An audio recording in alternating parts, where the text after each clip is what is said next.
দফা ৩ অনুযায়ী মহামান্য রাষ্ট্রপতি জনাব মোহাম্মদ শাহাবুদ্দিন তার স্বাক্ষরযুক্ত পদত্যাগপত্র আজ ২৪শে জুলাই ২০২৬ ৯ শ্রাবণ ১৪৩৩ তারিখে রোজ শুক্রবার অপরাহ্ন ৫টা ১ মিনিটে আমার নিকট পদত্যাগপত্র দাখিল করেছেন। ফলশ্রুতিতে সংবিধানের ৫৪ অনুচ্ছেদ অনুযায়ী আমি রাষ্ট্রপতির দায়িত্ব গ্রহণ করেছি। পদত্যাগপত্রটি আমি গ্রহণ করেছি এবং জাতীয় সংসদ সচিবালয়ের রেকর্ডে সংরক্ষণ এবং প্রয়োজনীয় প্রশাসনিক কার্যক্রম গ্রহণের জন্য নির্দেশ প্রদান করা হলো। কেন তিনি পদত্যাগ করেছেন এটি নিশ্চয়ই জানার কৌতূহল আপনাদের মধ্যে রয়েছে। তিনি লিখিতভাবে জানিয়েছেন যে তিনি গুরুতর অসুস্থ, হৃদরোগ, উচ্চ রক্তচাপ, ডায়াবেটিস ও কিডনি জটিলতায় তিনি ভুগছেন। তার হৃদযন্ত্রে বাইপাস সার্জারি হয়েছে।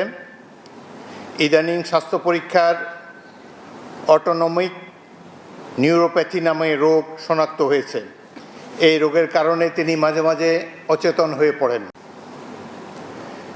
এসব রোগের প্রাদুর্ভাবে এবং শারীরিক ও মানসিক অসমর্থতার কারণে রাষ্ট্রপতির মতো গুরুত্বপূর্ণ সাংবিধানিক পদের দায়িত্ব পালন করা তার পক্ষে সম্ভব হচ্ছে না। তার দীর্ঘমেয়াদী চিকিৎসার প্রয়োজন। এই কারণেই তিনি স্বাস্থ্যগত কারণে পদত্যাগ করেছেন এবং বাংলাদেশ জাতীয় সংসদের স্পিকার হিসাবে এই পদত্যাগপত্র আমি গ্রহণ করেছি। সংবিধানে ইতিমধ্যে আপনারা জানেন যেদিন আমি স্পিকার হিসাবে শপথ নিয়েছি সেই দিনই ভারপ্রাপ্ত রাষ্ট্রপতি হিসাবেও শপথ নিয়েছি যদি প্রয়োজন হয়। একইভাবে আমাদের ডেপুটি স্পিকার সাহেব তিনিও যখন ডেপুটি স্পিকার হিসেবে শপথ নেন শপথের অংশে বর্ণিত থাকে যখন বলা হবে কোনো কারণে যখন স্পিকারের চেয়ার শূন্য থাকবে তখন ডেপুটি স্পিকারের পদের দায়িত্ব পালন করবেন। সুতরাং আজকে বাংলাদেশের নানা ধরনের কথাবার্তা আমি দুপুরে এসেই শুনছি। দেখা গেল যে এটি প্রকৃত। তিনি শারীরিক অসমর্থের কারণে পদত্যাগ করেছেন। আমি তার মঙ্গল এবং সুস্বাস্থ্য কামনা করি এবং আমার মনে হয় তিনি মাফিয়া সরকারের আমলে নির্বাচিত হলেও বর্তমানে জনগণের ভোটে যে সরকার নির্বাচিত হয়েছে তার প্রতি তিনি সমর্থন এবং শ্রদ্ধা প্রকাশ করেছেন সবসময়। আমি তার মঙ্গল কামনা করি। আপনাদের সবাইকে ধন্যবাদ।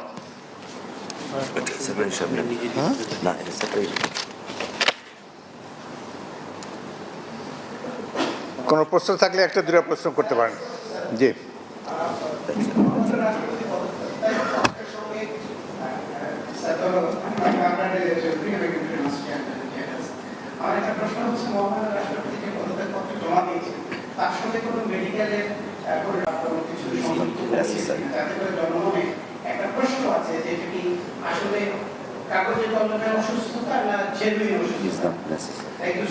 আচ্ছা শোনেন, বাংলাদেশের রাষ্ট্রপতির পদত্যাগ একটি গুরুতর ঘটনা। এর সাথে দেশের ভালো মন্দও জড়িত। রাষ্ট্রপতি একজন মানুষ, তিনি অসুস্থ হতেই পারেন এবং তিনি রোগেরও নাম প্রকাশ করেছেন, লিখিতভাবে জানিয়েছেন তিনি কি রোগে ভুগছেন এবং মাঝে মাঝে তিনি অচেতন হয়ে পড়েন। এর জন্য ডাক্তারের সার্টিফিকেটের কোনো প্রয়োজন নাই, যিনি যেখানে নিজেই এটি দাবি করেছেন। সুতরাং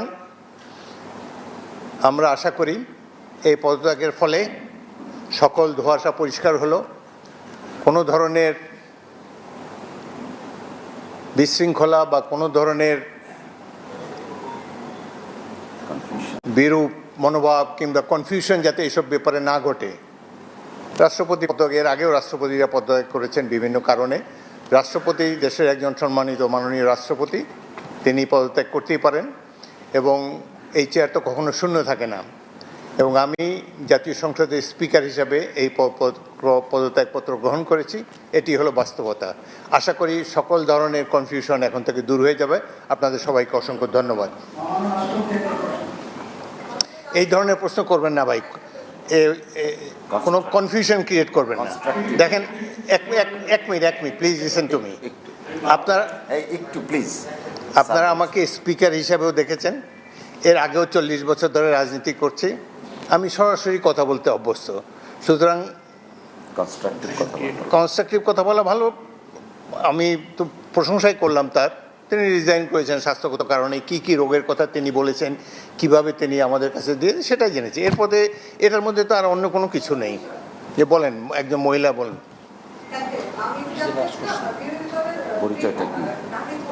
আপনার পরিচয় দিয়ে বলেন। জি,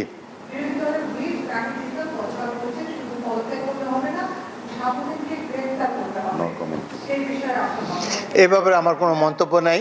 একটি গুরুতর সলেম অকেশন, দেশের রাষ্ট্রপতি পদত্যাগ করেছেন। Let us do justice to him. Thank you very much.